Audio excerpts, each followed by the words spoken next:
How y'all doing today? Yeah. L.A. This is nice, man. I didn't know what to expect when I came out here. You've been here for a while, huh? Yeah, well, in L.A., yeah. In LA, yeah.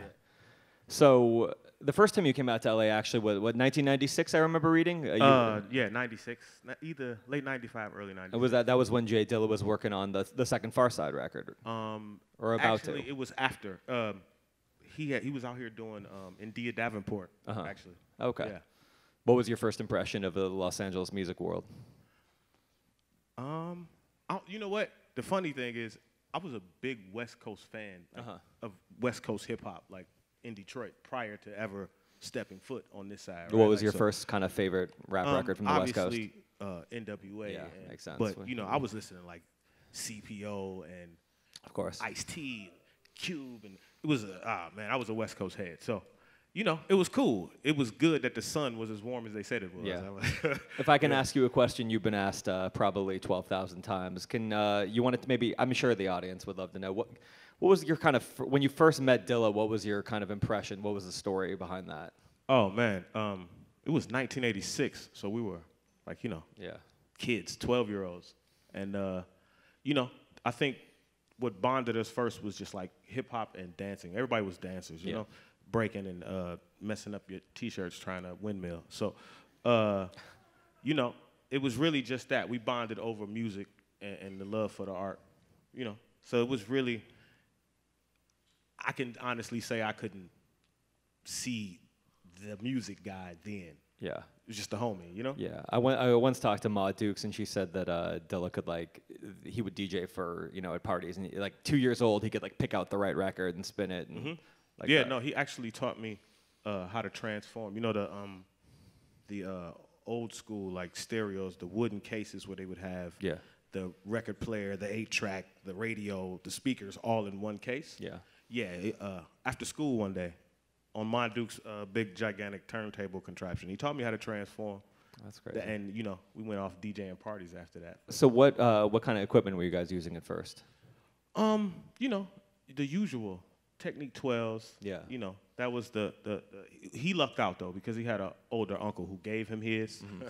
I had to beg for 2 years to get a set myself, but you know, so you know the usual. Yeah. If you've never heard the Frank-N-Dank record 48 Hours, that's another record that you need to listen to. This man was half the group and just and there's a crazy story behind it. Actually, you told me it once, but I figured it bears repeating. There were two versions of 48 Hours that kind of, in legend. One had samples, one did not. Yeah. And what was kind of the story behind the two different versions of this record? Actually, that's funny. Yeah. That's funny. Good tie-in. Anyway, we had recorded, I think, maybe 8 joints to what people would know as a Dilla beat, you know, sample-driven, very soulful. And we were in the studio, and he actually went to the studio with Eminem, but it was during a D12 recording session. And Dre was there. And when he went into the studio, Dre had multiple MPCs set out and different things. And he was getting his bass lines from, you know, live musicians and things of that nature, sampling, and then putting it on the record that way. And we were over in a session at the time. So Dilla left that session. After he seen that, he came to our session and said, you know what? I'm not using any of these sample beats, we're going to strip them all. So he just took the 8 songs we had recorded, stripped all the vocals, started over, had us renting mandolins and keyboards. And, you know, he had, you know, Questlove come in and play drums. So it changed. It actually changed, at least for us, his vision of what that record was supposed to be. How was Dilla on the mandolin? Pretty good. Check out the song is Ma Dukes. Check out Ma Dukes. That's him playing everything on there. Actually, that's crazy. And you got to work with. I mean, I was just going through it. Terrace Martin, Quick. Yeah. MadLib. You have an entire album with MadLib. Yeah. Check out that Medicine Show. Number 9. Number 9. Yes. Yeah. And I think what was it like? Dilla and MadLib, or obviously the J-Lib record's another classic. But everyone's always described them as kind of similar but different personalities, having known both of them so well. What are the kind of differences between working with each producer? Actually, they are really similar in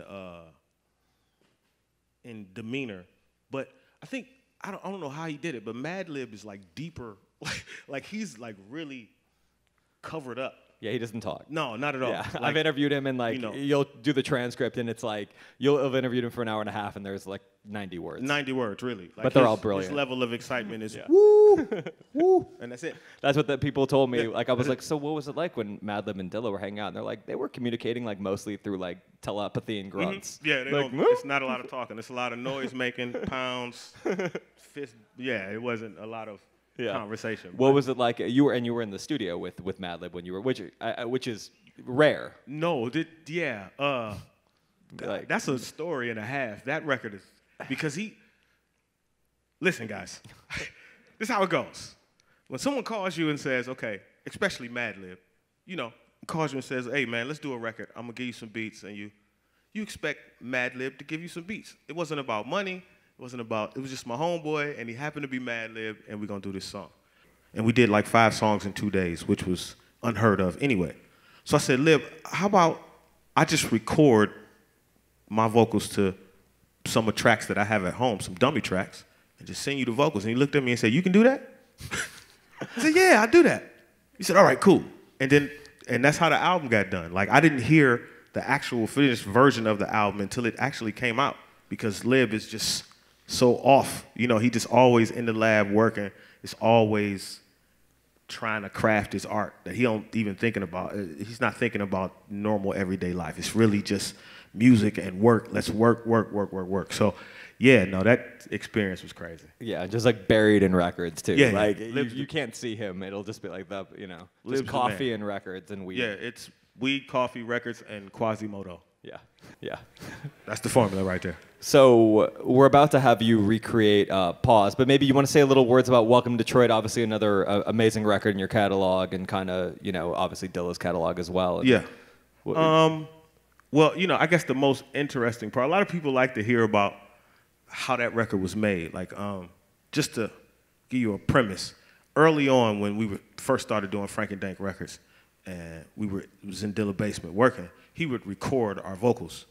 And, you know, we was still learning our way in the studio, trying to get the studio thing right. You know, writing raps and saying them at home is one thing, but in front of the mic and all that. So we working on that, and he kind of got fed up, you know, with the messed up takes, and like, yo, Frank, I'm not about to be sitting here recording y'all no more. I can't do it. So he made me get a notepad and take notes, and I learned how to record vocals and to get everything the right way, so he could just come and mix the record, right? Like, 'cause he would make the beat, and then I got to record the vocals, and then he'll mix it. So fast forward to we're doing Pause. Now, we've refined this routine, so we're really good at this part, right?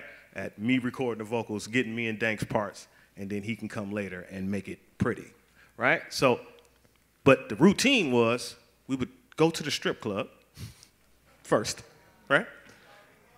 And then, you know, use that, because if any of you have been in a strip club, you know, it has a certain bounce to it, right? There's a bounce to the strip club, right? Like, so we would take that bounce to the studio and make records based on that. And Pause in particular, we were, you know, great night at the club. And we got to the lab, and he was like, yo, and his thing was he would ask, Frank, y'all got something? Which means, do y'all got rhymes? Are y'all ready to do a song or whatever? I said, yeah. And he literally sat down for 15 minutes and created Pause as you hear it, right? Sketched it out and said, all right, I'm going to sleep. When I wake up in the morning, I want to mix this record. So, you know, me and Dank stayed down there from 3 o'clock in the morning till 7 a.m. Pause was made, you know, and he mixed it, and that was really how Welcome to Detroit got started, off that record. So, yeah, man, you know, we had a special process for that. That's incredible. It was fun. Frank Nitt, give me a hand.